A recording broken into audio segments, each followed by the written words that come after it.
Hello and welcome to another session in physics. In this session, we'll be looking at the topic derivation of equations of linear motion. But before that, let us review the previous lesson. Welcome back. At this point, let's take some basic definitions of terminologies involved in the discussion of equations of linear motion. Some of these terms are things like velocity or speed, and then we have distance or displacement, and then we have acceleration and time. There are a couple of equations that bind all these elements together to give us equations used in linear motion. Let me try to point out what the word linear means once again. Linear means straight line. So when we talk about linear motion, we're basically talking about straight line motion. Now, what is displacement? Displacement simply refers to distance traveled in a specified direction. Remember, we said displacement is a vector quantity, and we've reiterated that time without number. For instance, if a body moves a distance of 50 meters northward, like this is northward, and the body is moving a distance of 50 meters upwards, then we say that it is a vector quantity. On the other hand, distance is not a vector quantity. Distance is a scalar quantity. As you can see from the slide here, you will see how distance is being shown, or how it is demonstrated, how this distance is demonstrated, and the path taken for this distance. Distance has only one objective, and that objective is just to indicate how far an object has moved. And for that reason, it is a scalar quantity. Distance is not interested in the direction. Distance is not interested in the direction. It is only interested in how far the distance, how far the body has moved. The rate at which a body covers a distance is called the speed of that body. The rate means the ratio of the distance to time. So what is the time it takes to cover a particular distance? That is what gives us the speed of a body. And the SI unit, like you can see from the slide here, is equivalent to meter per second or kilometer per hour. But the accepted SI unit is meter per second. At this point, let's talk about velocity. Now, when we talk about velocity, we're simply referring to the rate of change of displacement with time.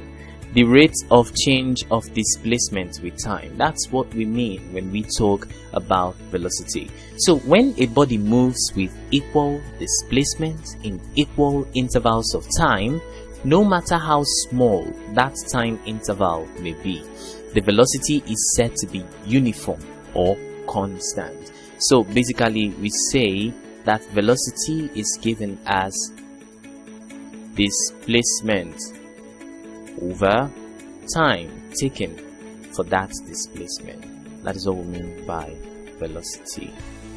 Alright, so at this point now, let's talk about acceleration. Now, acceleration is very special in that it shows the rate of change of velocity with time. In other words, when the velocity of a body increases with given time, we said that the rate of change of that body is termed acceleration. Increase in velocity is equal to acceleration. But when the velocity of that body is reducing, when it is decreasing with time, we call it deceleration or retardation. Another name can also be negative acceleration. So if acceleration is A, retardation is minus A. They are not the same thing. Just think of it as when a man leaves his house in the morning in his car, and as he approaches the highway, he starts to accelerate. He changes from gear 1 to gear 2, from gear 2 to gear 3, from gear 3 to gear 4, and so on. At that point in time, the more he steps on the throttle of the vehicle, the more the speed or velocity of the car increases, and at that point in time, we say the car is accelerating. As this man travels on the highway, he reaches a police or military checkpoint, and the military waves at him. What happens? He has to stop, and at that point he has to stop. He has to start decelerating. Instead of going from gear 1 to gear 2, he starts coming down from gear 4 to gear 3, gear 3 to gear 2, gear 2 to gear 1, until he finally applies his brake and the car comes to an instant halt. When the rate of change of velocity with time is constant, we have what we call uniform acceleration. Now, we have some equations for linear motion. Some of those equations are V equal to U plus AT. That's the first equation of motion. The second one is S equal to UT plus half AT squared. The third one is V squared equal to U squared plus 2AS. These are the three equations of linear motions. Now let's try to take some calculations using the equation of motion. Look at this question. It says that a car moves from rest with an acceleration of 0.2 meters per second squared, and we're asked to find its velocity when it has covered a distance of 50 meters. Now let's look at the parameters we have in this question. 0.2 meters squared. We have to look at our ingredients before we can know which particular motion and linear equation of motion that we're going to use here. So our acceleration is 0.2 meter per second squared, 0.2 meters per second squared, and the distance it has covered is 50 meters. So it seems that the most appropriate equation to use is V squared equal to U squared plus 2AS, bearing in mind that they asked us to find V, which is the final velocity. So V is what we're looking for, V squared, and U squared is simply 0 squared. Why is it 0? Because the vehicle started from rest, so its initial velocity was 0, plus 2 times A. The acceleration A is 0.2 times the distance, which is 50 meters. So here we're going to have V squared equal to 0 squared is 0. Then we have 2 times 0.2 is equivalent to 2 over 10 times 50. So we're going to have 0 will cancel 0, and then we have 2 times 2 times 2. 2 times 2 is 4, and 4 times 5 is 20 meters per second squared. 20 meters per second squared. But we're not looking for V squared, we're looking for V. So which means we have to find the square root of 20. Now 20 isn't a perfect square, so our answer is going to be in solid, or it will be in fraction, but in solid is going to give us 2 root 5 meters per second. I'm sorry about this per second squared. This is per second because it's velocity and not acceleration. So that's the question we want to talk about. Now let's talk about motion under gravity. When we're talking about motion under gravity, we're talking about a body that is under the influence of the Earth's gravitational field. Any body under the influence of gravity moves with a constant acceleration of 10 meters per second squared.